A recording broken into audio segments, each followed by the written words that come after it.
Hello friends, welcome to DSM facts. ఈ రోజు మనం మాట్లాడుకోబోయేది ఒక స్టేట్ గురించి కాదు, ఒక బ్యాటిల్ ఫీల్డ్ గురించి. ఇండియాలో ఎలక్షన్స్ జరిగితే మిగతా స్టేట్స్ లో ఓటర్స్ అనే వాళ్ళు ఓటేస్తారు, కానీ వెస్ట్ బెంగాల్ లో మాత్రం జనం ఎమోషన్ ని వేస్తారు, రక్తం చిందిస్తారు, లిటరల్లీ ఒక వార్ చేస్తారు. Think about it. North India మొత్తం బీజేపీ స్వీప్ చేసేసింది. గుజరాత్ నుండి యూపీ వరకు సాఫ్రాన్ వేవ్ ఉంది. ఈవెన్ సౌత్ లో కూడా, కర్ణాటక తెలంగాణలో కూడా బీజేపీ తన పవర్ చూపిస్తుంది. కానీ వెస్ట్ బెంగాల్ మాత్రం ఇంకా బీజేపీకి ఒక జయించలేని కోటగా మిగిలిపోయింది. ఎందుకు బెంగాల్ ఎందుకు ఇంత కష్టం? మరీ ముఖ్యంగా YS west Bengal a must win for BJP. ఇది కేవలం పొలిటిక్స్ కోసమేనా, లేకపోతే దీని వెనుక పెద్ద సివిలైజేషన్ వారుందా? ఈ రోజు ఈ వీడియోలో ఇవన్నీ మనం క్లియర్ గా డిస్కస్ చేద్దాం. సో ఫ్రెండ్స్, వీడియో మొదలు పెట్టే ముందు ఒకసారి వీడియోని లైక్ చేయండి, మన ఛానల్ ని సబ్స్క్రైబ్ చేసుకోండి. ఫస్ట్ గా మనకు బెంగాల్ పాలిటిక్స్ అర్థం అవ్వాలి అంటే మనం కొద్దిగా రివైండ్ చేయాలి. 34 years బ్యాక్ వెళ్ళాలి బాస్. ముందు కొన్ని దశాబ్దాల పాటు బెంగాల్ ని సిపిఎం రూల్ చేసింది. అప్పట్లో కాంగ్రెస్ కూడా అక్కడ ఏమీ చేయలేకపోయింది. కానీ 2011 లో మమతా బెనర్జీ అనే ఒక ఉమెన్ ఆర్మీ వచ్చి సిపిఎం యొక్క 34 years ఎంపైర్ ని కూల్ చేసింది. మాటి మనుష్, మదర్ ల్యాండ్ పీపుల్ అనే స్లోగన్ తో పవర్ లోకి వచ్చింది. అప్పుడు బీజేపీ ఎక్కడుంది? ట్రస్ట్ మీ, 2011 లో బెంగాల్లో బీజేపీ సిచ్యువేషన్ ఏంటంటే అసెంబ్లీలో వాళ్ళకున్న సీట్స్ వచ్చేసి 0, మేబీ 1 or 2. అసలు వాళ్ళు కాంపిటీషన్ లోనే లేరు. కానీ సీన్ మాత్రం ఇప్పుడు మారిపోయింది. 2014 లో మోడీ వేవ్ వచ్చాక అమిత్ షా ఫోకస్ బెంగాల్ మీద పడింది. వాళ్ళు రియలైజ్ అయ్యారు, కాంగ్రెస్ వీక్ అయిపోయింది, సిపిఎం చచ్చిపోయింది. ఇప్పుడు దీదీని దించాలి అంటే ఆ స్పేస్ ని బీజేపీ ఆక్యుపై చేయాలి. And that's how the saffron rice begin. ఇప్పుడు కొద్దిగా మ్యాథ్ మాట్లాడుకుందాం. డోంట్ వరీ, బోర్ కొట్టదు. ఇదే మన మెయిన్ లాజిక్ ఫ్రెండ్స్, కొంచెం వినండి. 2019 లోక్సభ, ఇది బీజేపీకి ఒక డ్రీమ్ డెబ్యూ. 42 seats లో వాళ్ళు 18 seats గెలిచారు. ఓట్ షేర్ అనేది 40% కి వెళ్ళింది. దీది షాక్ అయిపోయింది.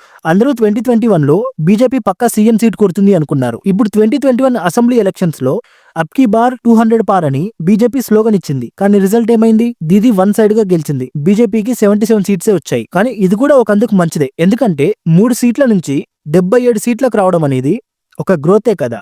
ఇంకా 2024 లోక్సభ రీసెంట్లీ జరిగిన ఎలక్షన్స్, బీజేపీ సీట్స్ అనేది 18 నుండి 12కి పడిపోయాయి. కానీ ఓట్ షేర్ మాత్రం ఇంకా స్ట్రాంగ్ గానే ఉంది, 38% వరకు ఉంది. సో మ్యాటర్ ఏంటంటే బెంగాల్లో బీజేపీకి ఓటర్ బేస్ అనేది క్రియేట్ అయింది, కానీ అది విన్నింగ్ మిషన్ గా మారట్లేదు. దీది యొక్క సపోర్ట్ వచ్చేసి ఎస్పెషల్లీ ఉమెన్ ఇంకా మైనారిటీస్ ఇంకా స్ట్రాంగ్ గా ఉంది. సో ఫర్ 2026 బీజేపీకి కావాల్సింది జస్ట్ ఓట్స్ కాదు, వాళ్ళకి కావాల్సింది ట్రస్ట్.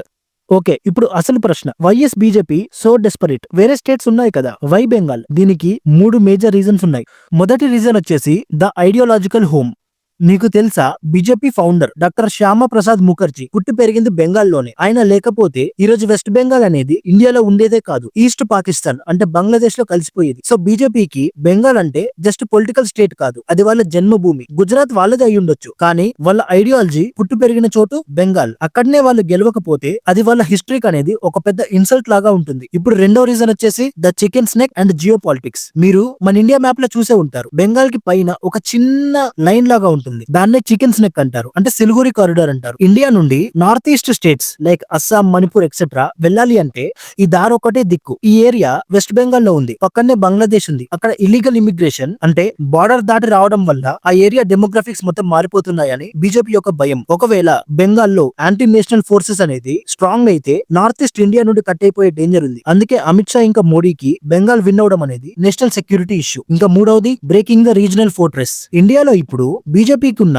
ఒకే ఒక ఛాలెంజ్, రీజనల్ పార్టీస్. తమిళనాడులో డిఎంకే, వెస్ట్ బెంగాల్లో టీఎంసీని రీజనల్ ప్రైడ్ అని పిలిచి బీజేపీని అవుట్ సైడర్స్ అంటారు. బీజేపీ ట్యాగ్ ని బ్రేక్ చేయడానికి 2026 లో వాళ్ళు గెలిస్తే మోడీ మ్యాజిక్ ని ఎవరు ఆపలేరు అని ప్రూవ్ చేయొచ్చు. సో ఇప్పుడు మీకు డౌట్ రావచ్చు, how will they win in 2026? BJP strategy simple గా 3 స్టెప్స్ లో ఉంది. మొదటిగా వచ్చేసి ఉమెన్స్ సేఫ్టీ అండ్ సందేశ్ ఖాళీ ఎఫెక్ట్. మొన్నటి వరకు దీదీకి ఉమెన్ సపోర్ట్ బాగా ఉండేది, కానీ సందేశ్ ఖాళీ ఇన్సిడెంట్ దీని వల్ల ఆ మహిళా ఓట్ బ్యాంక్ అనేది షేక్ అయింది. బీజేపీ దీన్ని ఫుల్ గా హైలైట్ చేస్తుంది. ఇంకా రెండవది corruption. Partha Chatterjee ration scam. ఇలా టీఎంసీ లీడర్స్ ఇంట్లో కోట్ల కొద్ది డబ్బులు దొరికాయి, యూత్ కి జాబ్స్ లేవు, కానీ లీడర్స్ దగ్గర మనీ ఉంది. ఈ ఫ్రస్ట్రేషన్ ని బీజేపీ క్యాచ్ చేసుకోవాలి అనుకుంటుంది. ఇంకా మూడవది సిఏఏ ఇంకా మతువా ఓట్స్. బెంగాల్లో మతువా కమ్యూనిటీ అంటే రెఫ్యూజీస్ ఫ్రమ్ బంగ్లాదేశ్ చాలా పెద్ద ఓట్ బ్యాంక్. వాళ్లకు సిఏఏ ద్వారా సిటిజన్షిప్ ఇస్తామని బీజేపీ ప్రామిస్ చేసింది. ఇది 2026 లో గేమ్ చేంజర్ అవ్వచ్చు. సో ఫ్రెండ్స్, ఫైనల్ గా వెస్ట్ బెంగాల్ ఎలక్షన్స్ ఎప్పుడు జరిగినా అది కేవలం ఎవరు సీఎం అవుతారు అని కాదు, కాదు, ఇది ఐడియాలజీ వర్సెస్ ఐడెంటిటీ ఫైట్. బీజేపీకి ఇది మస్ట్ విన్, ఎందుకంటే